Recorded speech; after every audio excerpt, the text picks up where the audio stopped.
Hello there, this is Krishna और मैं आपका स्वागत करता हूं फिजिक्स ज्ञान मुकेश नायक चैनल में। और आज हमने एक नया टॉपिक को उठाया है और उसको हम डीप में समझने वाले हैं, क्योंकि यार जैसे जैसे हम लोग आगे बढ़ रहे हैं ना, 10th का धक धक और ज़्यादा बढ़ते जा रहा है और बच्चों को सबसे ज़्यादा टेंशन आती है केमिस्ट्री और फिजिक्स में। और यही टेंशन सॉल्व करने के लिए मैं आपके सामने आया हूँ। ठीक है, बायो के हमने बहुत सारे टॉपिक्स मतलब स्टिल हमने 2 या 3 टॉपिक्स हम लोग ने कवर किए, है ना। उस 3 या 4 टॉपिक्स हमने कवर किए। उसके बाद हमने केमिस्ट्री का पिछला एक टॉपिक कवर किया और अब हम लोग जो कवर करने जा रहे हैं, जो ख़त्म करेंगे जिस टॉपिक का किस्सा, उसका नाम है पीरियोडिक क्लासिफिकेशन ऑफ एलिमेंट। क्या है बच्चों उसका नाम? Periodic classification of elements. और ये एलिमेंट्स हम लोग देखने वाले हैं बड़े अच्छे तरीके से। तो चलिए बिना किसी देरी के शुरू करते हैं। और लेक्चर से पहले सब्सक्राइब ना किया हो तो जाइए सब्सक्राइब का बटन दबाइए, प्लस बेल नोटिफिकेशन आइकन का भी बटन दबा दीजिए। उसके बाद लाइक करना वीडियो को अगर पसंद आए तो, और हाँ ना पसंद आए या फिर पसंद ही आएगी मोस्ट ऑफ द टाइम, क्योंकि समझ में आने वाला है आप लोग को। ठीक है, और हाँ शेयर कर देना अपने दोस्तों के साथ, क्योंकि ज्ञान बांटने से बढ़ेगा। और हाँ एक और चीज़, क्या कमेंट ज़रूर करना यार, कैसा बना, अपने डाउट्स कमेंट करो, कुछ नहीं, कोई टेंशन नहीं है ना। कभी भी आपका भाई आया है, आपको बता के ही जाने वाला है। ठीक है, कोई प्रॉब्लम्स हो तो आप बिल्कुल बता सकते हैं। ठीक है, तो आप शुरू करेंगे आज का सेशन। तो पहला वाला जो काम है, सबसे पहला हम लोग देखेंगे यार मॉडर्न पीरियड, ये मतलब पीरियोडिक टेबल है क्या एक्चुअल में, है ना। पीरियोडिक क्लासिफिकेशन को अगर हम देखें तो why periodic classification was necessary, क्यों ज़रूरत थी हमको पीरियोडिक क्लासिफिकेशन की, है ना। और यही चीज़ हम लोग इस टॉपिक में डिस्कस करने वाले हैं कि हमको पीरियोडिक क्लासिफिकेशन की नेसेसिटी क्या है, प्लस किस किस इंसान ने पीरियोडिक क्लासिफिकेशन को मतलब एलिमेंट्स को क्लासिफाई किया है ना, पीरियोडिक टेबल्स बनाए हैं, ये सब हम लोग देखने वाले हैं। तो इसके पहले अगर हम शुरू करें तो यार हम एक बात देखते हैं। पहले इंपॉर्टेंट चीज़ जो है, मतलब यार मैं हमेशा, देखो मेरा एक सिस्टम होता है कि मैं हमेशा बेस से लेकर जाता हूँ बच्चों को। कैसे? बेस से। बेस मतलब यार सबसे इंपॉर्टेंट होती है चीज़, बेसिक चीज़। तो सबसे पहले अगर देखा जाए, हम लोग को कंपाउंड पता होना चाहिए उसके लिए, क्या होता है ना, कंपाउंड क्या होता है, एलिमेंट्स क्या होते हैं, है ना, मॉलिक्यूल्स क्या होते हैं। तो अब एलिमेंट, कंपाउंड और मॉलिक्यूल्स के बारे में आप लोग जानते हो, एटम्स के बारे में भी जानते हो, एलिमेंट्स के बारे में भी आप लोग जानते हो।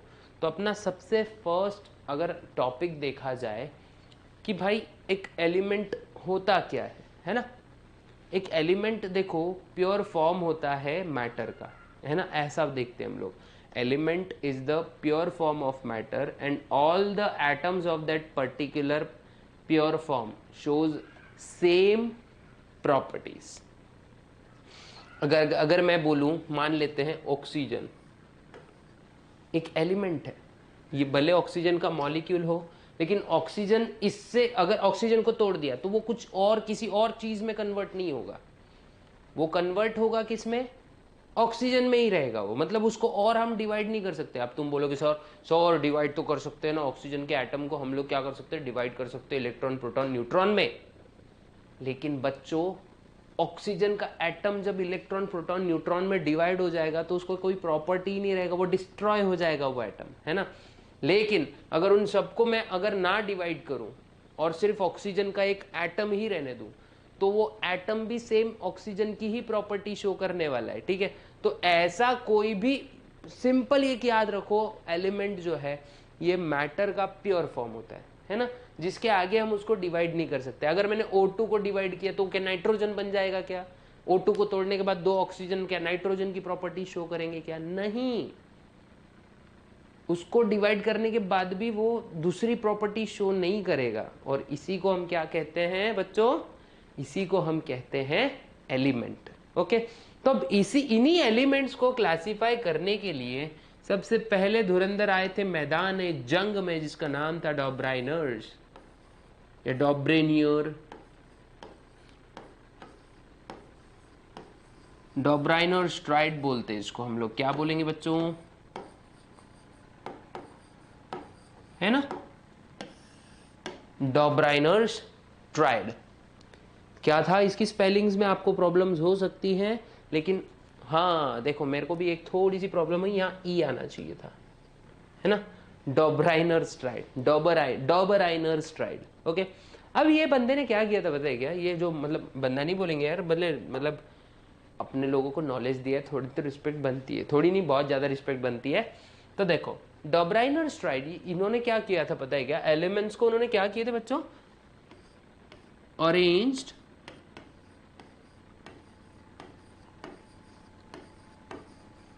Elements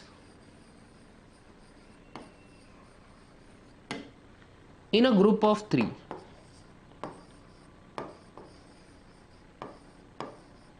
in a group of 3।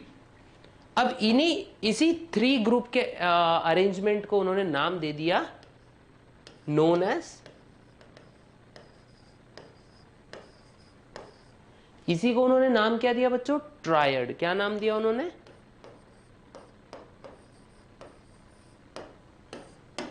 इसी को उन्होंने नाम दिया ट्रायड। दिख रहा है ना, arranged elements in a group of 3, और इसी को उन्होंने नाम दिया ट्रायड। अब यही ट्रायड देखते हैं, एग्जाम्पल से समझ के देखेंगे इसको। अब देखो ये ट्रायड एक्चुअली काम कैसे किया, है ना। मान लेते हैं 3 बच्चे हैं, एक बेचारा नॉर्मल सा अपने हड काटी का, कद काठी का, नॉट हद काठी का, कद का, सॉरी नॉर्मल सी हेल्थ का, ठीक है। इसको थोड़ा अलग मार्कर से बनाने की कोशिश करते हैं। मान लेते हैं नॉर्मल सी कद काठी है उसकी, देख लीजिए ये, मान लो इसका नाम है चंगू। चंगू, थोड़ी शैडो इफेक्ट्स, सस्ती सी शैडो बनाने की कोशिश करेंगे, है ना। ये चंगू है। अब चंगू जो है ना बच्चों, चंगू है, साथ में इसके एक थोड़ा सा ऐसा बड़ा बच्चा है, मान लेते इसने क्या की है, ऐसी टोपी पहनी है मान ले, ठीक है। ये थोड़ा सा मतलब ऐसा हेल्दी वाला बच्चा है ना। मान लेते ये गंगू है, चंगू मंगू, ये वाला जो है, चलो गंगू नहीं मंगू बोलते हैं इसको, ये मान लेते हैं ये मंगू है ना। और एक बच्चा बेचारा ये भी अपना नॉर्मल कद काठी का, थोड़ा सा लंबा है, ये हमेशा थोड़ा सा ऐसा उदास रहता है। इसने भी एक ऐसी कैप पहनी है, रैपर वाली कैप, यो मंगू सिंह, नहीं गंगू सिंह। ओके, ये हमारे तीसरा वाला बच्चा है, ठीक है। तो डॉब्राइनर स्ट्राइड के हिसाब से क्या था बच्चों, जब भी अगर उन्होंने क्या किया था, मान लो चंगू को हम ए से रिप्रेजेंट कर रहे हैं, मंगू को बी से रिप्रेजेंट कर रहे हैं, और गंगू को सी से रिप्रेजेंट कर रहे हैं, तो ठीक है। तो जब भी क्या हो रहा है देखो, जब भी उन्होंने क्या किया था, ग्रुप पहले और आखिरी एलिमेंट का, पहले और आखिरी एलिमेंट का क्या किया, एटॉमिक मास को प्लस किया और उसका निकाला मीन, तो उसका इक्वल क्या हुआ,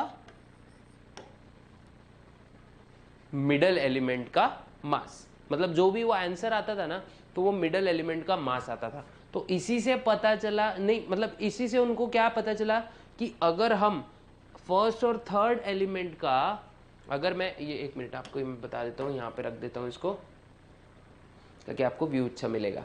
अगर हम फर्स्ट और थर्ड एलिमेंट के एटॉमिक मास का समेशन मीन निकाले, तो वो हमेशा किसके इक्वल होगा बेटा, वो होगा इक्वल मिडल एलिमेंट के एटॉमिक मास का, है ना। तो हमारे देखो संजय भाई भी देखते हैं ये चीज़ को, जो कि मतलब पूरा ऑपरेट कर रहे हैं यहाँ पे, है ना, मतलब सब चीज़ देख रहे हैं ठीक से, है ना। तो उनको भी शायद ये चीज़ समझ में आ गई, आपको समझ में आई कि नहीं पता नहीं, लेकिन संजय सर के आपको समझ में आई? यस, उन्होंने हाँ बोला है, ठीक है। तो जैसे अगर देखा जाए तो देखो चंगू, मंगू और गंगू, है ना। मान ले हम क्या कर रहे हैं, अगर हमको मंगू का एटॉमिक समझो उसका वेट कैलकुलेट करना है तो हमको क्या करना पड़ेगा? सिंपल वेट मशीन लानी पड़ेगी सर? नहीं, हमको डॉबराइनर्स के दिमाग से काम करना है। तो क्या होगा? ओए बहुत जोर से भाग रहे बच्चे यहाँ से वहां। तो हमको क्या करना पड़ेगा? चंगू के और गंगू के एटॉमिक मासेस को क्या करना पड़ेगा? उनका मीन निकालना पड़ेगा। मीन मतलब atomic mass, sorry weight of हमारा चंगू प्लस वेट ऑफ हमारा गंगू डिवाइडेड बाय 2, क्योंकि दो ऑब्जर्वेशंस है। और फिर जो भी उसका आंसर आएगा वो इक्विवेलेंट किसके होगा? हमारे ये वाले हेल्दी बच्चा मंगू जो है उसके एटॉमिक वेट के बराबर, या एटॉमिक वेट बोल रहा हूँ अपना, उसके वेट के बराबर। ऐसे ही उन्होंने डॉबराइनर्स ने भी क्या किया? ऐसे ही काम किया। मतलब डॉबराइनर्स ट्राइड जो है ना, ऐसे ही हुआ वो, ठीक है। तो अगर हम इसके एग्जांपल्स लें तो उनके कुछ ट्राइड्स थे, देखो बुक में उन्होंने क्या किया था, खुद अपने ट्राइड्स दिए थे, ठीक है। तो अभी फर्स्ट ग्रुप उनका जो फर्स्ट ट्राइड था जो कि था लिथियम, सोडियम और पोटेशियम का। तो फर्स्ट वाला ट्राइड कौन सा है उनका बच्चों? लिथियम,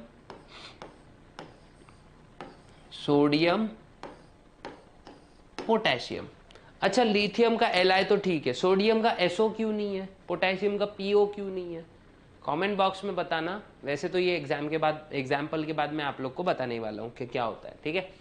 तो देखो लिथियम, लिथियम का एटॉमिक मास होता है बच्चों 6.9। क्या होता है? 6 एटॉमिक मास होता है इसका 6.69 लग रहा है वो। लिथियम का एटॉमिक मास होता है 6.9। उसके बाद पोटेशियम का जो होता है ना बच्चों वो 39.1 होता है, ठीक है। कितना होता है? 39.1। देखो सभी ये सब चीजें एकदम बाय हार्ट आप लोग को लर्न नहीं रह सकती, लेकिन still practice makes human progress, ये हमेशा याद रखना। 39.1। अब मुझको कैलकुलेट करना है भाई,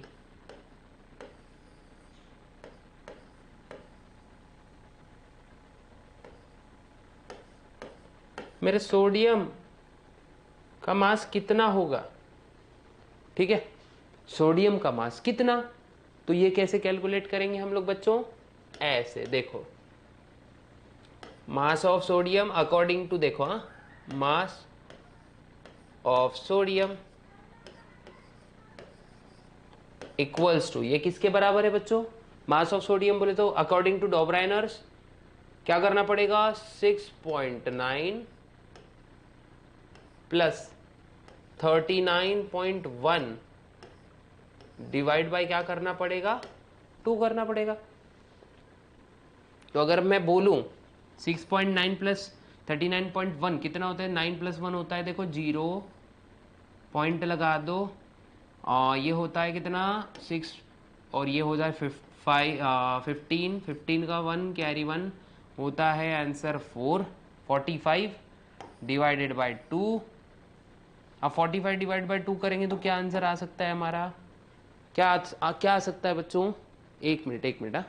अगर हम लोग इसको थोड़ा सा भावना में ज़्यादा चले गए थे, अच्छे से इसको करते हैं। तो देखो 39.1 करते हैं प्लस 6.9 करते हैं। डायरेक्ट क्या होता है, कभी कभी गड़बड़ हो जाती है। तो हाँ, डिवाइड बाय 2। तो अभी क्या करते हैं? 39.1 इसको क्या करेंगे? प्लस 6.9, हमने कैरी करना भूल गए थे वहाँ पे। तो 9 प्लस 1 होता है 10 का 0, कैरी 1 होता है 6, पॉइंट लगा दो, कैरी 1 होता है 4। तो हमारा आंसर क्या आता है बच्चों? 46/2। ओके, तो 46 का हाफ क्या होता है रे? 23 होता है ना। तो 46 का हाफ होता है 23, जो कि हमारा है एटॉमिक मास ऑफ सोडियम, ठीक है। अगर देख सकते हो तो देख लो, बड़े सिंपल से कैलकुलेशन है, बच्चों वाले कैलकुलेशन से, और हम भी बच्चे ही हैं, मैं भी बच्चा हूँ आप लोग के साथ, ठीक है। तो देखो ये है इसका कैलकुलेशन, और ऐसी तरीके से उनको क्या मिला, एटॉमिक मास ऑफ सोडियम मिला, है ना। पहले और तीसरे का मीन निकालो, मिडल वाले का मास मिल जाएगा। लेकिन ये हर जगह एप्लीकेबल नहीं था, इसलिए इनका तो हो गया पासा, मतलब इनका तो पत्ता कट, है ना। इसके बाद न्यूलैंड्स ऑक्टेव्स आए। तो पहले हम लोग क्या करेंगे, इनके पूरे तीनों ट्राइड्स देख लेते हैं, ठीक है। भले वो आपके सिलेबस में हो या रिड्यूस्ड हो, लेकिन हाँ हमको अगर नीट जेडब्ल्यू की तैयारी करनी है तो ये छोटे छोटे से बेसिक्स पता होने ज़रूरी है, ठीक है। तो अगला वाला ट्राइड था, देखो बच्चों, कैल्शियम, स्ट्रोंशियम और बेरियम का, ठीक है। अगला वाला कौन सा है, सेकेंड, कैल्शियम, स्ट्रोंशियम, बेरियम, है ना, ये अगला वाला है। तो अब अगर हम देखें तो कैल्शियम और बेरियम का अपने को एटॉमिक नंबर पता होता है, ठीक है। कैल्शियम और हमको स्ट्रोंशियम का कैलकुलेट करना है। कैल्शियम होता है कुछ 40.1 के आसपास और बेरियम होता है 137.3, है ना। तो देखो 40.1 और बेरियम है 137.3, और हमको स्टिल क्या ढूंढना है हमारा बेचारा,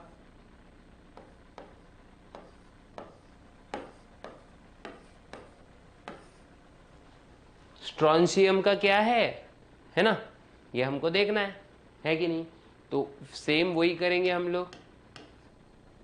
strontium, atomic mass of strontium is equals to, calcium कितना है बच्चों, 40.1 प्लस 137.3 डिवाइड बाई 2, आंसर क्या आता है देखो, 4, 3 + 1 4, 7 एज इट इज रख देते हैं, 7 1 डिवाइड बाई 2, है ना। 177 डिवाइड बाई 2 अगर आता है हमारा, तो हमारा इसका हाफ अगर ले ले हम लोग, जैसे देखो 2 1 ज़ा 2, 2 8 ज़ा 16 बचता 1, 2 8 ज़ा 16 बचता 1, 2 7 ज़ा 14 बीच में पॉइंट, तो अपना आंसर आता है 88.7, ठीक है।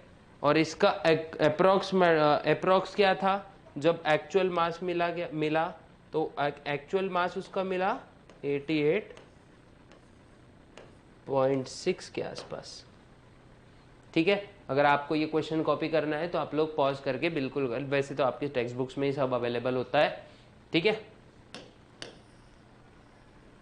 और मैं अगर आगे बढ़ूं तो अगली सीरीज तुमको दी है, अगले ट्राइड की जो सीरीज है Cl, ब्रोमीन और आयोडीन की, है ना। थर्ड वाली कौन सी सीरीज है बच्चों, क्लोरीन, ब्रोमीन, आयोडीन। अब ये वाली सीरीज है, क्लोरीन हमारा है 35.5, है ना, 35.5, और हमारा ब्रोमीन जो है ये है 126.9,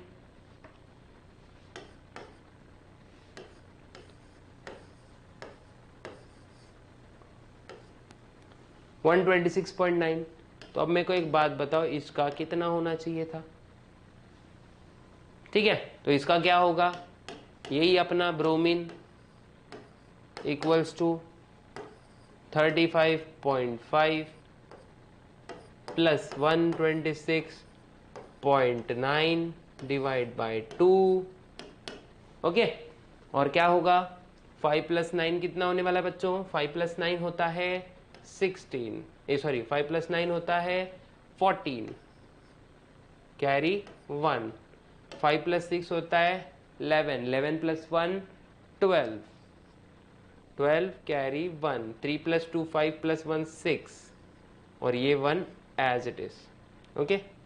लगा दो इधर पे पॉइंट, डिवाइड बाई 2, 2 8 जा 16, 2 1 जा 2, पॉइंट लगा दो, 2 2 जा 4, अपना आंसर आना चाहिए कुछ 81.2 के आसपास, है ना।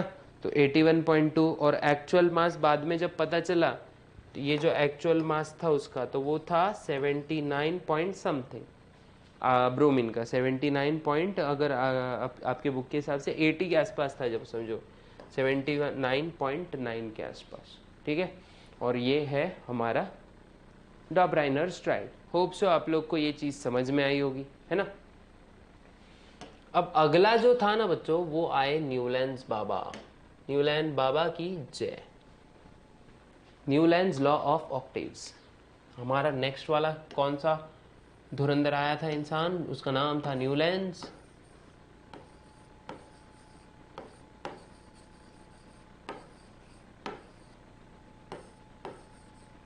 न्यूलैंड्स लॉ ऑफ ऑक्टेव्स, है ना। अगले हमारे जो साइंटिस्ट थे जो इंपॉर्टेंट थे, उनका नाम था न्यूलैंड्स लॉ ऑफ ऑक्टेव्स। अब ऑक्टेव्स बोले तो पता है ना, सारे गामा पाधा नीसा, ये क्या है, ये है ऑक्टेव्स, सरगम। या फिर अगर हम बोला जाए सरगम बोलेंगे, मतलब ये मतलब कोई भी गाना सीख रहे हैं ना तो उनको ये चीज़ें सीखनी पड़ती है ना। और उसके बाद अगर मैं बोलूँ इंग्लिश में, अगर बोले तो डो रे मी फा सोलाती, है ना, डो रे मी फा सोलाती।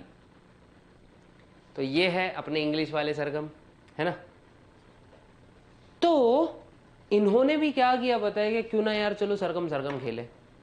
एलिमेंट्स को क्या कर दिया, इंक्रीजिंग ऑर्डर में लगाया सबसे पहले तो, एटॉमिक मास के बेसिस पे। इनका भी मानना क्या था पता है क्या, एटॉमिक मास ना ये बहुत इंपॉर्टेंट चीज है किसी भी एलिमेंट के लिए, है ना।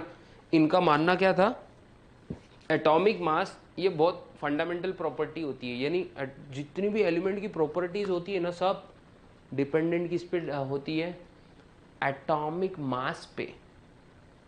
लेकिन क्या ऐसा था, क्या ऐसा सच था, नहीं, बिल्कुल भी सच नहीं था, है ना। तो इसीलिए क्या हुआ पता है क्या, बिल्कुल भी सच नहीं था।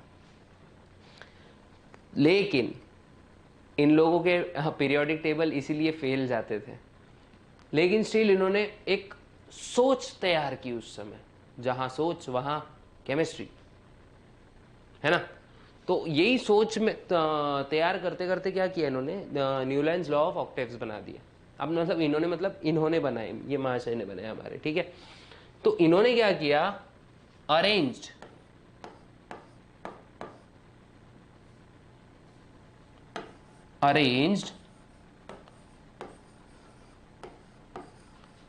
Elements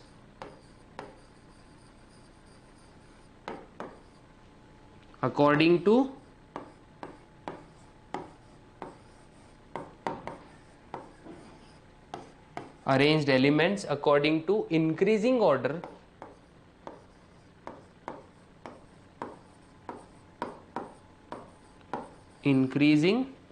order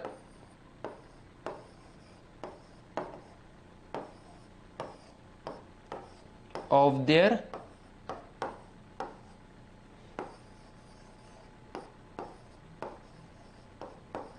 atomic mass. उसने क्या किया, एटॉमिक मासेस के हिसाब से अरेंज कर दिया एटम्स को इंक्रीजिंग ऑर्डर में, मतलब सबसे छोटा वाला सबसे सामने, सबसे बड़ का सबसे लास्ट में, है ना, ठीक है ना, समझ रहे हो क्या। सबसे छुट्टन सबसे आगे, सबसे बड़का सबसे पीछे, है ना। तो ऐसे उन्होंने अरेंज कर दिया, जैसे हम लोग को स्कूल में नहीं करते थे कि छोटे वाले को सबसे असेंबली लाइन में सबसे आगे रखा करते थे और सबसे लंबा पीछे मजे मारता था, है ना, जैसे बालकनी सीट मिल गई उसको रिक्लाइनर वाली, है ना, किसी सिनेमा घर की। लेकिन ऐसा नहीं हो, मतलब इसमें क्या होता था, वेट के अकॉर्डिंग, एटॉमिक मास के अकॉर्डिंग एलिमेंट्स को एक के बाद एक अरेंज कर दिया। अब अरेंज कर दिया बोले तो सर यार इसने क्या किया होगा, लाए होंगे पाव किलो एलिमेंट्स कहीं से? नहीं बेटा, इसने एक पीरियोडिक टेबल बनाया और उस टेबल में जो रोज और कॉलम्स बनाए ना, उसमें उसने ये चीजें अरेंज की। ठीक है, और उसने अरेंज की तो उसने ये पाया कि पहला एलिमेंट और 8वां एलिमेंट दोनों भी सेम प्रॉपर्टी शो कर रहा था। Properties in case chemical reactions in all, okay, उनके ऑक्साइड्स कैसे बनेंगे, this and that and melting point and that. तो ये उन्होंने देखा और उनको पता चला कि नहीं यार, पहले और 8वें में कुछ तो गड़बड़ है। गड़बड़ मतलब समानताएं हैं। जैसे सा रे गा मा पा धा नी सा, देखो सा और लास्ट में भी सा है ना, बस थोड़े से साउंड्स अलग है लेकिन सा सा है ना। चलो करे सा सा सा, ये वो चा चा चा होता है शायद, है ना, डांस फॉर्म। ठीक है, तो according to him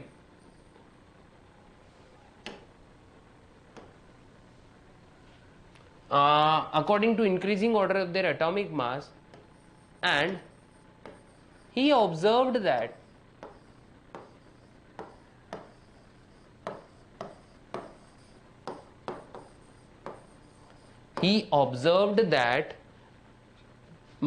properties of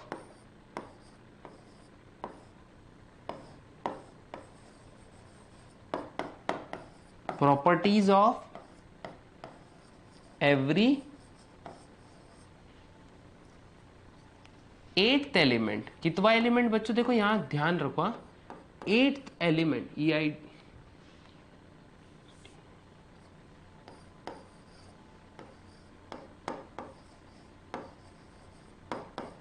property of every 8th element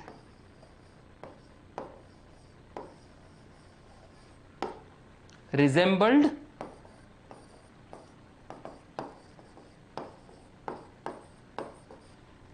that of, जैसे मैंने आपको हिंदी में बताया, ये मैंने थोड़ी सी शुद्ध इंग्लिश में लिखने का प्रयत्न किया है, दैट ऑफ फर्स्ट, है ना। प्रॉपर्टी जो थी ना, हर 8वें एलिमेंट की फर्स्ट एलिमेंट से प्रॉपर्टी क्या कर रही थी, कहीं ना कहीं तालमेल खा रही थी, मेल खा रही थी, सिंपल अगर देखा जाए तो।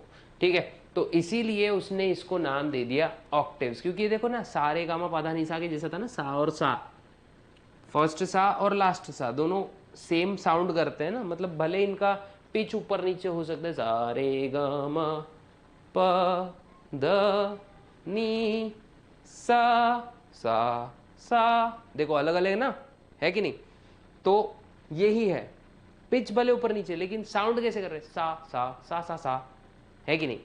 तो इसी तरह उन्होंने न्यूलन जो थे, न्यूलन्स लॉ ऑफ ऑक्टेव्स इसी के बेसिस पे थे, है ना। तो उस समय ज्यादा एलिमेंट्स डिस्कवर्ड भी नहीं थे यार बच्चों। जब आपको बहुत सारी सीरीज दी है, जैसे बहुत सारे उन्होंने, देखो अभी फॉर एग्जांपल पहली सीरीज में देखो, hydrogen, lithium, beryllium, boron, carbon, nitrogen, hydrogen, lithium, beryllium, boron, carbon, nitrogen and last वाला है ऑक्सीजन। तो देखो, तो अगर देखा जाए तो हाइड्रोजन और ऑक्सीजन अकॉर्डिंग टू हिम, मैं बार बार बोल रहा हूं अकॉर्डिंग टू हिम, उनकी थ्योरी थी, ये कोई मैंने नहीं दी थ्योरी, नहीं तो बोलेंगे सर ऐसा तो नहीं होता है, आप झूठ बोल रहे सर। लेकिन सर झूठ नहीं बोल रहे, बुक्स बोल रही है, और बुक्स को न्यूलैंड्स ने बोला था, और न्यूलैंड्स ने जो भी बोला था तो वो उसकी दिमाग की उपज थी, है ना। तो अब देखना पड़ेगा, कोई डॉक्टर स्ट्रेंज का मंत्र आपको पता होगा तो उसकी अपन क्या कर सकते हैं, आत्मा को बुला सकते हैं और उसको पीट सकते हैं, क्यों हमको इतना दिमाग को तान दिया तूने, हाँ क्यों इतना बड़े बड़े शहरों में छोटी छोटी बातें क्यों होती रहती, हाँ ऐसा तुम लोग बोल सकते हो उसको। लेकिन चलो जोक सपाट अगर करें तो अगर आप लोग को न्यूलैंड्स लॉ ऑफ ऑक्टेव समझ गया हो, न्यूलैंड्स का लॉ अच्छे से समझ गया हो, ऑक्टेव लॉ बोलेंगे जिसको, तो क्या करना है पता है आपको, क्या करना है, सब्सक्राइब, शेयर, कमेंट, लाइक करना है, और ऐसे ही हमारे वीडियोस को देखते रहना है ताकि आप लोग को बहुत अच्छे से आपका नॉलेज मिलता रहे। तो इसीलिए आज के एपिसोड में इतना ही बंद कर, मतलब इतना ही करते हैं। और बहुत अच्छा लगा आप लोग चैनल ज्वाइन किए, नए आए हो तो सब्सक्राइब करके ज़रूर जाना, और बेल नोटिफिकेशन आइकॉन दबा देना, क्योंकि न्यू वीडियोस के नोटिफिकेशंस आपको मिलते रहने वाले हैं। जय हिंद।